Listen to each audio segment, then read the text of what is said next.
Hey guys, welcome back to At Home Workout number 7. Hope y'all aren't getting tired of seeing my face on these videos. But today we're going to get started with a warm-up, and I'm going to switch it up on you guys. We're actually not doing a Tabata warm-up today, but it's going to be 3 rounds, not for time. So we're going to be starting off with a 1-minute jog. Once you come back in, you're going to do 10 atomic sit-ups, and then going into 10 alternating lunges. Alright guys, since we're switching it up on you for the warm-up today, we're going to start off with a 1-minute jog. So everybody's going to be finishing this warm-up at a different time. So once you come in from your 1-minute jog, we're going to go right into our atomic sit-ups. So as we sit down on the floor, hands and feet in either direction. As we sit up, we're going to wrap those hands around the knees as we crunch in the middle. Now after you finish your 10 atomic sit-ups, we're just going to go into 10 alternating lunges. So as we step out, touching that back knee to the floor, press back through that front heel as we stand tall. Now after you guys finish your warm-up, we're going to get into our accessory work. We're going to be doing a single leg RDL, and then after we finish the RDLs, we're going to be supersetting that with a strict pull-up. We're going to be doing 4 sets of 5 on each leg on the RDL, and then 4 sets of 5 on the strict pull-up, and you can add weight if you have it or if you need some weight for those pull-ups. Alright guys, for the first part of our accessory work today, we're going to be getting into a single leg RDL.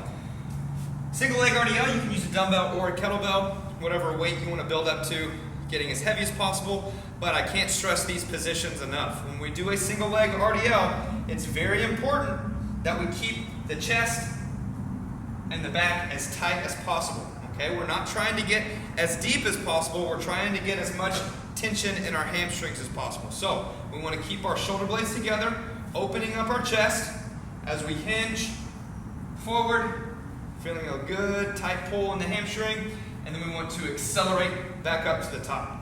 Okay, another focus here is the hips, making sure that the hips are square as we go down. So as we go down into that RDL, we want to make sure that our hips aren't opening up and our shoulder isn't twisted forward. So keeping everything square as we hinge forward, very controlled descent. Once we reach that peak position where our chest is open, our low back is tight, we're not able to go any deeper, then we accelerate back up to the top. If you guys have any questions about those positions, reach out to us. Now, after we finish our set of 5 on each side, we're going to be going into a strict pull-up. So those of you guys with a rig or a pull-up station, you're going to be doing regular strict pull-ups. You guys can add weight through those if you need to. But for those of you guys that don't have a pull-up station or a pull-up bar, you can get a little creative here with your tables at the house. So just use your discretion, be smart, don't hurt yourself. But you're going to get set up here underneath a table. I recommend getting on one of the ends just because we have more weight of the table so the table doesn't flip when you're doing a row. Now when you get set up, you're going to get up underneath the table and you're going to hang underneath it just like you would be doing a ring row. Alright, as you pull, we want to make sure that we're squeezing those shoulder blades together. Remember, the straighter the legs, the more difficult. If you need a little bit of assistance, you can bend those knees and push your hips high. But just rowing yourself to the bottom side of that table is going to get you a good stimulus, just like you would be doing a strict pull-up. Now for our workout today, option 1, 2, and 3 are going to have just some minor differences, but option number 1, you guys are going to be doing 30, 20, 10 of a goblet alternating lunge, and then going into toe to bar.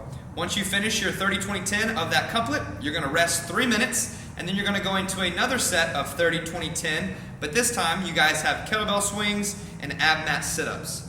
Now the only difference between option 1 and 2 and 3 are those of you that have access to either a kettlebell or a rig or a pull-up bar. So option number 2, you guys are going to be doing 30, 20, 10 of a goblet alternating lunge, but if you do not have access to a pull-up bar, you are doing V-ups. And then the same 30, 20, 10 in that second bit of the kettlebell swings and ab mat sit-ups. Option number 3, those of you guys that don't have access to kettlebell, dumbbell, or any pull-up rig, you guys are just doing 30, 20, 10 of alternating lunges, body weight, and V-ups. Resting 3 minutes and then doing 30, 20, 10 of a bag swing and then ab mat sit-ups. Going over the movements for the workout in option number 1. You guys are going to be getting your kettlebell or your dumbbell. I'm going to demo with the kettlebell here, but you're going to get that kettlebell in a goblet position, and we're starting off with our alternating goblet lunges. So keeping that kettlebell right up underneath your chin, pressed up against your chest as we alternate each step. You're going to accumulate 30 reps and then going into your toe to bar. So those of you guys that have your pull-up bar, going into 30 regular toe to bars. Then you're going to come back 20-20 and then finish 10 and 10. Those of you guys in option 2 that have a kettlebell or a dumbbell, you're going to be doing the same movement. But as soon as you finish your lunges, you guys are going into V-ups. V-ups. Those of you in option 3, you're just doing a regular body weight lunge. So hands off the legs, keeping the chest tall, touching the knee, and then stepping back. So you're still alternating every step, but just body weight lunges. And you guys are also going into V-ups as well. So rather than the toe to bars, you guys are getting into V-ups here where we lay on the floor and we meet in the middle as we raise the legs and the arms at the same time.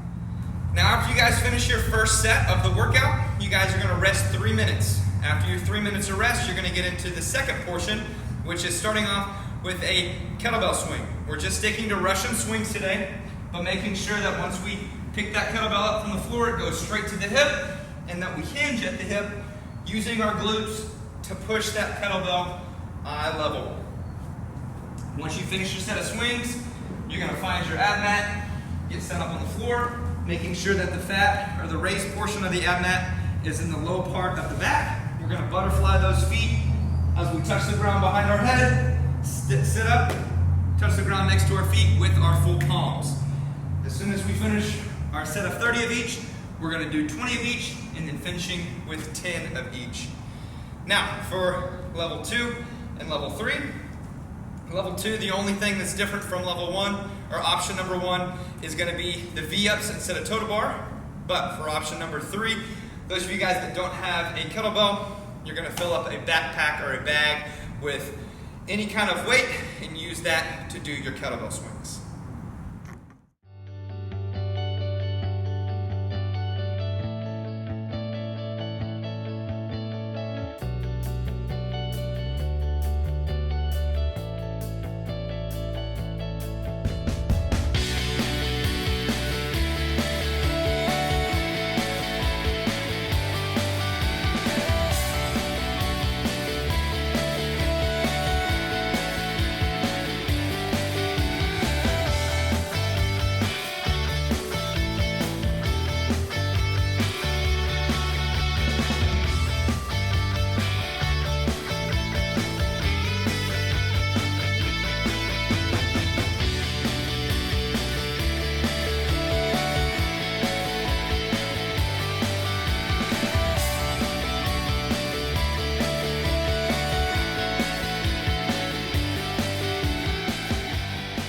And there you go, guys. That's the workout for the day. If y'all have any questions about the workout or the movements, don't hesitate to reach out to us.